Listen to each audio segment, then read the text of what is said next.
Hello NEET aspirants, आज हम बात करेंगे बहुत ही ज्यादा कंट्रोवर्सी में रहने वाले मुद्दे को लेकर के कि नीट दोबारा होगा कि नहीं होगा।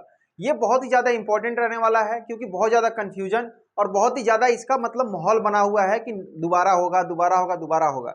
इस बात को लेकर के सुप्रीम कोर्ट में जो केस फाइल करी गई थी उस पर क्या डिसीजन आया हुआ है, फिर एनटीए ने उस पर क्या प्रतिक्रिया दी हुई है उस पर हम बात करेंगे। ठीक है, कि एनटीए के ऑफिशियल वेबसाइट से क्या अपडेट आया है, किन बच्चों का दोबारा एग्जाम होगा किन का नहीं होगा, क्या आप उस लिस्ट में शामिल हैं या नहीं है। ठीक है, इन सारी चीजों पे बात करेंगे। फिर बात करेंगे कि क्वालिफाइंग मार्क्स जो रहने वाली है उस पर थोड़ी सी बात करेंगे। फिर काउंसलिंग प्रोसीजर पे बात करेंगे और काउंसलिंग कब से होगी इस पे भी बात करेंगे, क्योंकि इन सब चीजों में कहीं हमारा काउंसलिंग लेट तो नहीं हो जाएगा, कहीं जो सेशन है वो हमारा पीछे तो नहीं चला जाएगा। इन चीजों पे भी बात हम करेंगे। ठीक है, तो आइए देखते हैं।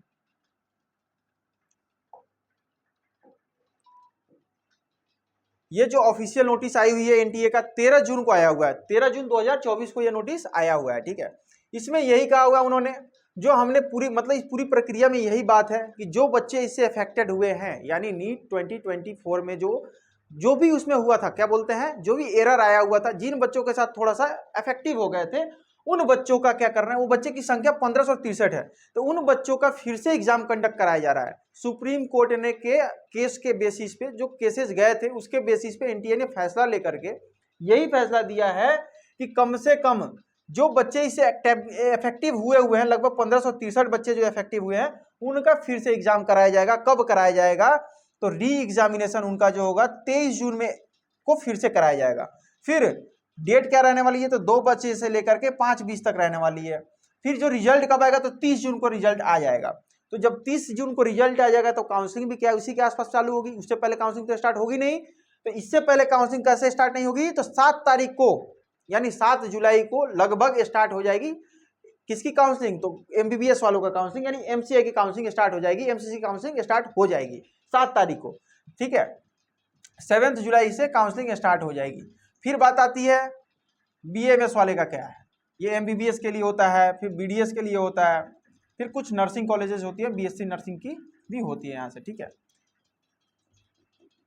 इसका काउंसलिंग होता है। ठीक है, फिर उसके बाद में बात करेंगे कि हम लोग का कब होगा, यानी AA CCC वाले का कब होगा, यानी बीएमएस वालों का कौन कब होगा। तो बीएमएस वाले के जैसे ही जुलाई के एंड आएगा, यानी लास्ट वीक ऑफ जुलाई, ये मैं बहुत पहले से बता रहा हूं, लास्ट वीक ऑफ जुलाई में स्टार्ट होगा। ठीक है, फिर स्टेट काउंसलिंग कब होगा, तो जब AA CCC स्टार्ट होती है तो उसी समय पे ही स्टेट काउंसलिंग भी स्टार्ट हो जाता है।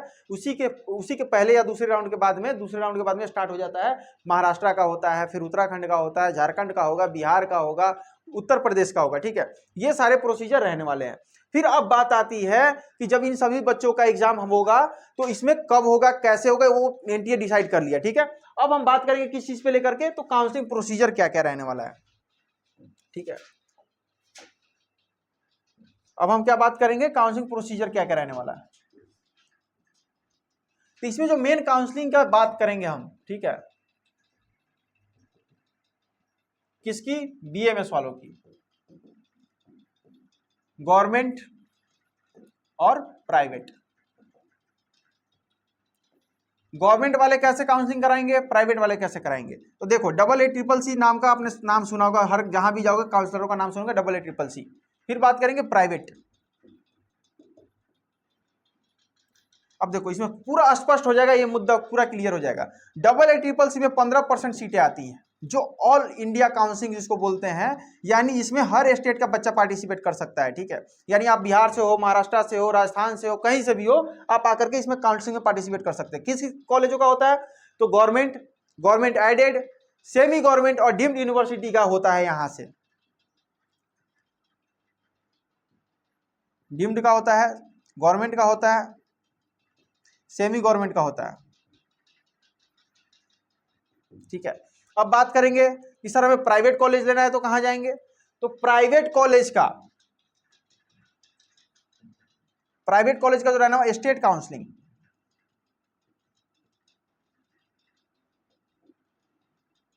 प्राइवेट कॉलेज के लिए कहां जाना है, तो हमें स्टेट काउंसलिंग में पार्टिसिपेट करना होगा। और बहुत सारे ओपन स्टेट है, जैसे यूपी है, उत्तराखंड है, ऐसे बहुत सारे स्टेट है जहां पे आप जाकर के डायरेक्ट पार्टिसिपेट कर सकते हो उसके स्टेट काउंसलिंग में, और उसके स्टेट काउंसलिंग में गवर्नमेंट कॉलेजेस भी पार्टिसिपेट करते हैं, तो यहाँ भी अपने को टेंशन लेने की जरूरत नहीं है। बाकी इसके आगे क्या गाइडेंस रहने वाली है, किसी भी टाइम पे अगर आपको जरूरत है कि सर हमें काउंसलिंग नहीं आती है, हमें काउंसलिंग का ABCD भी पता नहीं है, तो आप हमें कॉल कर सकते हैं, हमारी टीम आपको रिस्पॉन्ड करेगी, हमसे भी बात आपकी हो जाएगी जब आपका कंफर्मेशन हो जाएगा, ठीक है। तो इसमें हम आपको पूरी चीजें बताएंगे कि कैसे क्या काउंसलिंग होती है, आपकी रजिस्ट्रेशन प्रोसेस से लेकर के आपका रजिस्ट्रेशन, आपकी चॉइस फिलिंग, आपकी डॉक्यूमेंट अपलोडेशन, नोडल सेंटर तक की सपोर्ट, मतलब कैसे क्या होता है सारी चीजें, फिर कॉलेज में आप जाएंगे तो क्या क्या डॉक्यूमेंट लेके जाने हैं, नोडल सेंटर पे क्या डॉक्यूमेंट्स लेकर के जाने हैं, इन सारी बातों का ज्ञान आपको कहाँ मिलेगा, तो इस पे आप मैसेज करेंगे या फिर इस पे आप कॉल करेंगे तो मिलेगा, ठीक है। तो नंबर क्या रहने वाला है 9129154900, इस पे आप कभी भी कॉल कर सकते हैं, कभी भी व्हाट्सएप करके अपना जानकारी ले सकते हैं, चाहे वो आपको गवर्नमेंट कॉलेज के लिए काउंसलिंग करानी हो, चाहे प्राइवेट के लिए करानी हो, या किसी भी स्टेट के लिए करानी हो।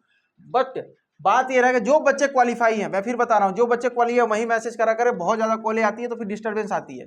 जनरल कैटेगरी के लिए बताता हूं, जनरल के लिए 164 से ऊपर वाले कॉन्टेक्ट करें, OBC ST और SC वाले जो 129 मार्क्स हो तो ही आप कॉल या मैसेज करें, अदरवाइज नेक्स्ट ईयर की तैयारी में लग जाए। अब इन बच्चों को बहुत ज्यादा एक और आ रही है बात कि सर प्री रजिस्ट्रेशन हमें कॉलेज में मांगा जा रहा है, प्री रजिस्ट्रेशन का गेम बहुत चल रहा है अभी यूपी उत्तराखंड में, यूपी और उत्तराखंड में, और बहुत सारे काउंसलरों के द्वारा बताया जा रहा है कि प्री रजिस्ट्रेशन कॉलेज में करा लो, आपका एडमिशन कंफर्म हो जाएगा। हम कह रहे भैया जब काउंसलिंग शुरू ही नहीं हुई, कॉलेज की परमिशन लेटर जारी नहीं हुई, कराओगे तो ऑनलाइन ही, तो फिर कॉलेज में बच्चों को पैसे क्यों फंसवाने, फिर बच्चों के पैसे कॉलेज में क्यों फंसवाने, क्योंकि इस साल बहुत ज्यादा NCISM की टीम नई गठन हुई थी, तो बहुत सारे कॉलेजों की परमिशन रुकेगी, तो आप कृपया करके कॉलेज में रजिस्ट्रेशन ना कराएं, इसके हम सख्त खिलाफ है। और हम आपको बता दें, आप फंसेंगे तो फिर कोई काम नहीं है आपका, वो 20,000 25,000 डूब ही जाएगा, वो कोई निकालने भी नहीं जा रहा है, तो इस चीज से आप सतर्क रहें। दूसरा चीज, काउंसलिंग कैसे होगा, हम आपको स्टेप बाय स्टेप प्रोसीजर बताएंगे, उससे काउंसलिंग ऑनलाइन कर लेना, खुद से कर लेना, साइबर कैफे पे जाके कर लेना, या फिर हम बैठे हुए हैं, हमारी जो चार्जेस रहने वाली है बहुत ही मिनिमम रहती है, 5 के चार्ज लेते हैं, यानी 5,000 रुपए चार्ज है, इसको भी आप 2 इंस्टॉलमेंट में दे सकते हो, एडमिशन से पहले 2,000 या 2,500 जमा कर दो, बाकी जो बच जा रहे हैं उसको आप एडमिशन के बाद में जमा कर सकते हैं, जब आपका एडमिशन हो जाए तब।